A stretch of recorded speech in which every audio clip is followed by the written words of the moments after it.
ತುಂಬ ಖುಷಿಯಾಗುತ್ತೆ 10 ವರ್ಷ ಆದಮೇಲೆ ಮತ್ತೆ ಇದೇ ಸ್ಟೇಜಿಗೆ ಬಂದು ನಿಮ್ಗಳ ಮುಂದೆ ಮಾತಾಡೋಕ್ಕೆ.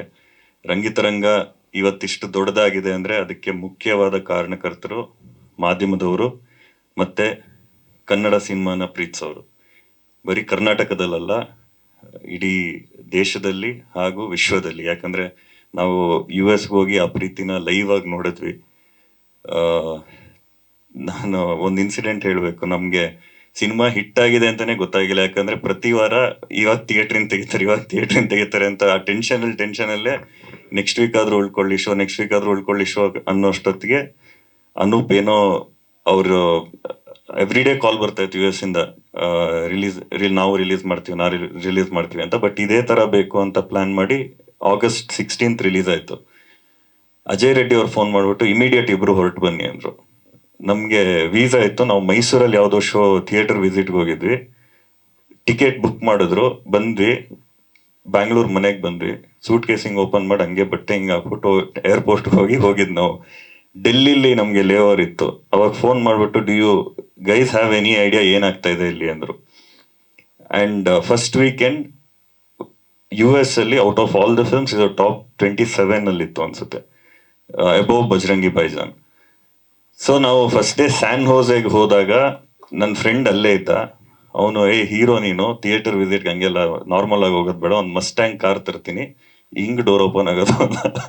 ನಾನು ಗುರು, ನಾನು ಯಾರು ಅಂತಾನೆ ಗೊತ್ತಿರಲ್ಲ. ನಾನು ಅನ್ನೋ ಬರ್ತಾ ಅಲ್ಲಿ ಹೋಗ್ಬಿಟ್ಟು ನಾನು ಡೈರೆಕ್ಟರ್, ನಾನು ಹೀರೋ ಅಂತ ಹೇಳ್ಕೊಂಡು ಓಡಾಡಬೇಕು ಅಂತ ನಾವು ಆ ಥರ ಮೆಂಟಲಿ ಫಿಕ್ಸ್ ಆಗಿ ಹೋಗಿದ್ವಿ. ಇವನು ಹಿಂಗೆಲ್ಲ ಕಾರ್ ತರ್ತೀನಿ ಅಂತ, ಶಶಾಂಕ್ ಅಂತ ನನ್ನ ತುಂಬಾ ಕ್ಲೋಸ್ ಫ್ರೆಂಡು, ಈಗಲೂ US ಅಲ್ಲೇ ಇದ್ದಾನೆ. ಸೊ ಅವನು ಕಾರ್ ತಂದ, ಬೇಡ ಅಂದ್ರೂ ಕೂರಿಸ್ದ. ಅಲ್ಲಿ ಹೋದಾಗ ಫುಲ್ ದೊಡ್ಡ ಕ್ಯೂ ಕಾಣಿಸ್ತು. ನಾವು ನೋಡು ಬಾಹುಬಲಿಗೆ ಹೆಂಗ್ ಬಂದಿದ್ದಾರೆ ಜನ, ನಮ್ಗೆ ಎಷ್ಟು ಜನ ಇರ್ತಾರೋ ಅಂತ ಹಿಂಗ್ ಇಳಿದ್ಬಿಟ್ಟು ಹೋಗ್ತಾ ಇದ್ವಿ. ಅವರೆಲ್ಲ ತಿರುಗ್ಬಿಟ್ಟು ನಮ್ ಕಡೆ ಓಡ್ ಬಂದ್ರು. ಈಗ ಕಪಾಲಿ ಥಿಯೇಟರ್ ಅಲ್ಲಿ ಹೇಗೆ ಜನ ನಮ್ ಕಡೆ ಬಂದ್ರು, ಅವಾಗ ಫಸ್ಟ್ ಟೈಮ್ ನಮ್ಗೆ ರಿಯಲೈಸ್ ಆಗಿತ್ತು, ಓಕೆ ಈ ಫಿಲ್ಮ್ ಹಿಟ್ ಆಗಿದೆ, ಇನ್ನು ನಾವು ಸ್ವಲ್ಪ ರಿಲ್ಯಾಕ್ಸ್ ಮಾಡ್ಬೋದು ಅಂತ. ನಂಗೆ ತುಂಬಾ ಖುಷಿ ಏನಂದ್ರೆ 10 ವರ್ಷ ಆದ್ಮೇಲೆ ಈ ಸಿನಿಮಾನ ನಾವು ಸೆಲೆಬ್ರೇಟ್ ಮಾಡ್ಬೋದು ಥಿಯೇಟರ್ ಮತ್ತೆ. ಯಾಕಂದ್ರೆ ನಾನು 10 ವರ್ಷದಲ್ಲಿ ರಂಗಿತರಂಗನ್ ಮತ್ತೆ ನೋಡೇ ಇಲ್ಲ. ನಾನು ಅವಾಗ ಥಿಯೇಟರ್ ಪ್ರತಿ ಸಲ ವಿಸಿಟ್ ಮಾಡಿದಾಗ್ಲೂ ಉಳ್ಕೊಂಡೆ ಸಾಕು ಅಂತಾನೆ ನೋಡ್ತಾ ಇದ್ದಿದ್ದು ಥಿಯೇಟರ್ನ, ಫಿಲ್ಮ್ನ. ಈಗ ಒಂಥರ ಖುಷಿಲಿ ನೋಡ್ಬೋದು ಜನಗಳ ಜೊತೆ. ಅಂಡ್ ನಾನು HK ಪ್ರಕಾಶ್ ಸರ್ಗೆ ಥ್ಯಾಂಕ್ಸ್ ಹೇಳ್ಬೇಕು.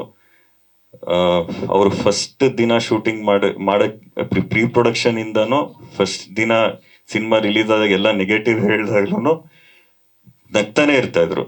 ಇದು ಚೆನ್ನಾಗಾಗುತ್ತಿದೆ, ಎಲ್ಲ ಫಸ್ಟ್ ಶೋ ಮುಗಿಸ್ಕೊಂಡು ಬಂದು ನೀವು ಪೋಸ್ಟರ್ ದುಡ್ಡು ವಾಪಸ್ ಬರಲ್ಲ ಅಂದ್ರೆ ಚೆನ್ನಾಗಾಗುತ್ತಿದ್ದು ಅನ್ನೋದು. ನಾವು ಅವ್ರ ಪಾಸಿಟಿವ್ ಎನರ್ಜಿನೇ ಈ ಸಿನಿಮಾಗೊಂದು ಇಷ್ಟು ದೊಡ್ಡ ಸಕ್ಸಸ್ ಮಾಡಿದ್ದು ಅಂತ ನಾನು ನಂಬ್ತೀನಿ. ಅಂಡ್ ನಮ್ಮ ತಂದೆ ಅವ್ರು ಮಾಡಿರುವಂತ ಸ್ಯಾಕ್ರಿಫೈಸಸ್, ಅವ್ರಿಗೆ ನಾವು ಸಿನಿಮಾ ಇಂಡಸ್ಟ್ರಿಗೆ ಬರೋದೇ ಇಷ್ಟ ಇರಲಿಲ್ಲ. ಇಂಡೈರೆಕ್ಟ್ ಆಗಿ ನಮ್ಮನ್ನ IT ಕಡೆ ತಳ್ತಾ ಇದ್ರು. ನಾವು ನಮ್ಮ ಪಾಡಿಗೆ ನಾವು ಶಾರ್ಟ್ ಫಿಲ್ಮ್ಸ್ ಮಾಡ್ಕೊಂಡು ಒಂದಿನ ಅನೂಪ್ ಇಲ್ಲ, ಇನ್ನು ಲೇಟ್ ಮಾಡೋದು ಬೇಡ, ಸಿನಿಮಾ ಶುರು ಮಾಡಬೇಕು ಅಂತ ಸ್ಕ್ರಿಪ್ಟ್ ಬರ್ದಿದ್ದೀನಿ ಅಂತ ನಂಗೆ ನರೇಟ್ ಮಾಡೋರು. ತುಂಬಾ ಚೆನ್ನಾಗಿದೆ ಮಾಡೋಣ ಅಂತ. ನಾನು ರಜಾ ಹಾಕ್ಬಿಟ್ಟು ನಾನು ಏನ್ ಮಾಡ್ತೀನಿ ಫಿಲ್ಮಲ್ಲಿ ಅಂತ ಗೊತ್ತಿರಲಿಲ್ಲ. ನಾನು SAP ಅಂತ ಒಂದು ಕಂಪ್ನಿಯಲ್ಲಿ ಕೆಲಸ ಮಾಡ್ತಾ ಇದ್ದೆ. ನಮ್ಮ VP ಕನ್ನಡದವರು, ಸರ್ ನಮ್ಮ ಅಣ್ಣ ಫಿಲ್ಮ್ ಮಾಡ್ತಾ ಇದ್ದೀನಿ, ನಾನು ಹೋಗ್ತಾ ಇದ್ದೀನಿ, 1 ತಿಂಗಳು ರಜಾ ಬೇಕು ಅಂದೆ. ನಮ್ಮ ತಲೆಯಲ್ಲಿ 1 ತಿಂಗಳಲ್ಲಿ ಶೂಟಿಂಗ್ ಮುಗ್ದೋಗುತ್ತೆ ಅಂತ. ಅವರು ಸರಿ ಹೋಗಿ ಚೆನ್ನಾಗಿ ಮಾಡಿ ಫಿಲ್ಮ್ ಅಂತ ಕಳ್ಸಿದ್ರು. ಅನೂಪ್ ತಲೆಯಲ್ಲಿ ಇವನೇ ಹೀರೋ ಆಗ್ಬೇಕು ಅಂತ. ಬಿಕಾಸ್ ಒಂದು ಶಾರ್ಟ್ ಫಿಲ್ಮ್ ಅಲ್ಲೆಲ್ಲ ನಾನೇ ಆಕ್ಟ್ ಮಾಡ್ತಾ ಇದ್ದಿದ್ದು. ಸೊ ನಮ್ಮ ತಂದೆಗೆ ಇಬ್ರು ಕೆಲಸ ಬಿಟ್ಬಿಟ್ಟು ಇವ್ನು ಡೈರೆಕ್ಟರ್, ನೀನ್ ಹೀರೋ, ನಾಳೆ ಫಿಲ್ಮ್ ಓಡ್ಲಿಲ್ಲ ಅಂದ್ರೆ ಇಬ್ರು ಮನೇಲಿ ಕೂತ್ಕೋಬೇಕಾಗುತ್ತೆ ಅಂತ. ಇವರು ಬೇಡ ಅಂತ. HK ಪ್ರಕಾಶ್ ಸರ್ ಇಲ್ಲ, ನೀವು ಇವರೇ ಮಾಡ್ಲಿ. ಆಮೇಲೆ 20 ಜನನ ಆಡಿಷನ್ ಮಾಡಿ ಅದರಲ್ಲಿ ಯಾರು ಬೆಸ್ಟ್, ನನ್ಗೆ ಇರೋ ಬರೋದೆಲ್ಲ ಮಾಡ್ಸರು, ಡ್ಯಾನ್ಸ್ ಎಲ್ಲ ಮಾಡ್ಸರು ಆಡಿಷನ್ ಅಲ್ಲಿ. ಆಮೇಲೆ ಎಲ್ಲರೂ ಇಲ್ಲ ಇವನ್ ಮಾಡ್ಲಿ ಅಂತ ಹೇಳಿದ್ರು. ಸೊ ನಮ್ಮ ತಂದೆಗೆ ಥ್ಯಾಂಕ್ಸ್ ಹೇಳಕ್ ಇಷ್ಟಪಡ್ತೀನಿ. ಅನೂಪ್ಗೆ, ಬಿಕಾಸ್ ಥ್ರೂ ಔಟ್ ನಾವು ಚಿಕ್ಕ ವಯಸ್ಸಿಂದಾನು ಬರೀ ಸಿನಿಮಾನೇ ಮಾತಾಡ್ಕೊಂಡು ಬಂದಿದ್ದು. ಅಂಡ್ ಆ journey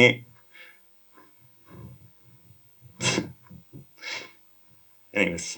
and Radhika thank you, ಅವಂತಿಕಾಗೂ ಥ್ಯಾಂಕ್ ಯು.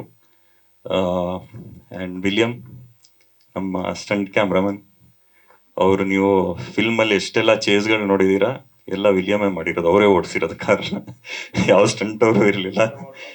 ಅಂಡರ್ ವಾಟರು, ಆಮೇಲೆ ಮರದ ಮೇಲೆ ಹತ್ಬಿಟ್ಟು ನಮಗೆ ಮೇಲಿಂದ ಶಾರ್ಟ್ ಬೇಕು, ಟೈಮ್ ಇಲ್ಲ ಅಂದಾಗ 1 ನಿಮಿಷ ಅಂತ ಕ್ಯಾಮ್ರಾ ಇಟ್ಕೊಂಡು ಮರ ಹತ್ಬಿಡೋರು. ಏನು ಜಿಮ್ಮಿನೂ ಇಲ್ಲ ಏನೂ ಇಲ್ಲ. ಆ್ಯಂಡ್ ಲ್ಯಾನ್ಸ್ ಅಫ್ಕೋರ್ಸ್ ಅವರೂ ಅಷ್ಟೇ.